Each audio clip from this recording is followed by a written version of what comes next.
The days of blue steel and walnut as the defining style of firearms are long behind us. One company leading that change was KelTec. Its embrace of polymer and black oxidized steel with almost industrial looks is the new baseline for firearms. And the latest in its line of "Why didn't I think of that" firearms is the P50. Keep watching for the complete review. New life for Speed Demon. To start, the P50 is chambered in 5.7 by 28mm. The 5.7 is not new. It has now been around for almost 30 years and was just formally adopted by NATO as well. What made it not commonly seen on ranges was the dearth of options to use it. For most of its existence, only two firearms, both pretty pricey, were chambered for the round. With recent introductions from Ruger, CMMG, Diamondback, and now KelTec, however, there's a lot of new life for this little speed demon. Not only is the P50 priced noticeably less than the original FN options, it also makes use of the most generous capacity mags to be had for the 5.7 by 28mm.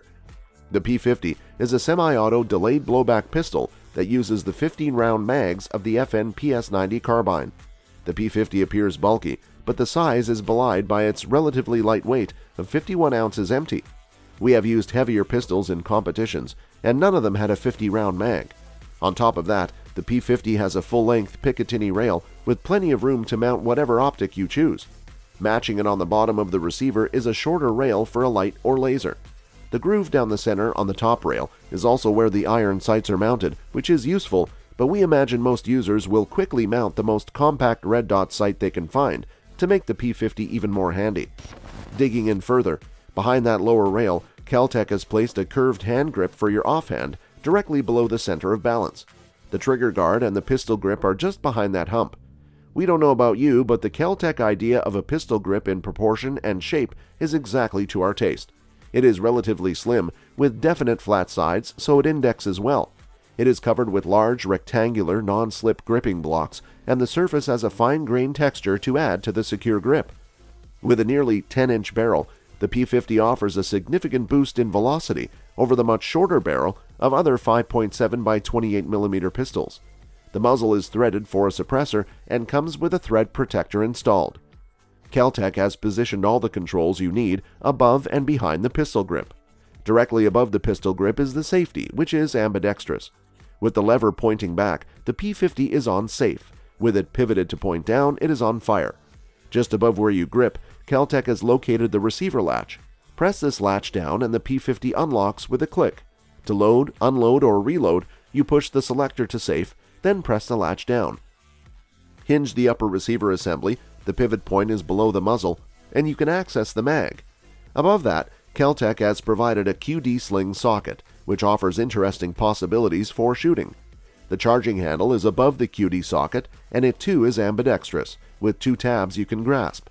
While not an AR-15 compatible part, it functions in much the same way in terms of user interface. Loading now. Loading on the P50 is simple. Put the P50 on safe, unlock the receiver assembly, and hinge the upper receiver up. Hold the upper with your offhand and grab your mag with your firing hand. Place the front end of the mag in the gap in the upper created by a pair of sheet metal fingers and hinge the magazine up toward the upper receiver. Press the mag with the cartridge ready to feed up toward the upper into the upper receiver until it clicks into place. Now reach down, grab the lower, and hinge it up to the upper. The first few times you do this, it will seem counterintuitive. Every shooter we've handed the P50 to without telling them how to load tries to put the mag in the lower and then close the upper down onto it. When you do this, the mag will invariably shift and the receivers won't close. Once they are closed, you grasp the charging handle, pull back, let go, and you're ready. Just like on an AR, which this is decidedly not. To shoot, aim, press the selector to fire, then press the trigger.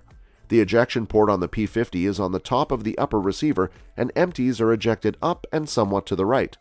Keep the ejection port location in mind when you are mounting optics, as you do not want to block the path of the empty brass. The QD sling socket is both a way to carry the P50 and a useful support for aiming. If you use a bungee-type sling locked into the socket and adjust the sling so it tensions when you press your hands forward while holding the P50, the sling provides some added stability. Yes, this is the technique the Special Air Service developed for use with the H&K MP5 half a century ago. We did not perform accuracy testing this way, but rather tested the P50 while sitting at a shooting bench and resting it on sandbags. For that, we mounted an Aimpoint Micro T1, which, while not the most compact red dot optic to be found, although it's close to it for a non-slide mounted sight, it was handy, worked like a charm, and it allowed us to wring out more accuracy from the P50. Learning new skills. The P50 came with two 50-round mags, and loading them is another learning experience. The mag holds the rounds horizontally and at a right angle to the axis of the bore. The feed ramp built into the mag, in the circular boss on one end, spirals each cartridge up and into line with the chamber. To load, the first round is done normally. Press it down into the feed lips and push it back until it stops. Just remember the correct orientation. Bullet tip pointed down the length of the mag. The second round won't be easy, and the third will seem impossible, if you follow the same pattern. Instead, take every round after the first one and press the base of that cartridge straight down onto the cartridge in the feed lips, on the neck. When you press, you'll see the already loaded round snap over to half the rotation point. You can now, while maintaining pressure, tilt the round you are loading down into line with the feed lips and press it back. Repeat until the mag is full. The normal method of loading a pistol mag does not offer the leverage the P50 mag requires to press rounds down the spiral ramp inside the mag, so you have to learn new skills. With a nearly 10-inch barrel, the P50 offers a significant boost in velocity over the much shorter barrel of other 5.7 by 28mm pistols. The muzzle is threaded for a suppressor and comes with a thread protector installed. As the 5.7 round depends on velocity for its effectiveness, this is a good thing. With a boost of some 250 to 325 FPS, depending on the ammunition used, the P50 delivers more energy than smaller pistols. On top, the P50 has a full-length Picatinny rail with plenty of room to mount whatever optic you choose. Matching it on the bottom of the receiver is a shorter rail for a light or laser. A big boy. Here we reach the crux of the P50, size. Yes, it is not overly heavy for its size, but it is rather bulky for a handgun.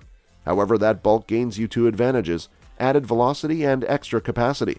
Besides being grand fun on the range and a magnet to other shooters on the line, what is the P50 for? We can see it as a cracking good home defense tool. With the bungee sling and a light laser combo mounted on the lower rail, it offers a light, relatively compact, much more so than a rifle or shotgun, defensive firearm with plenty of capacity and light recoil.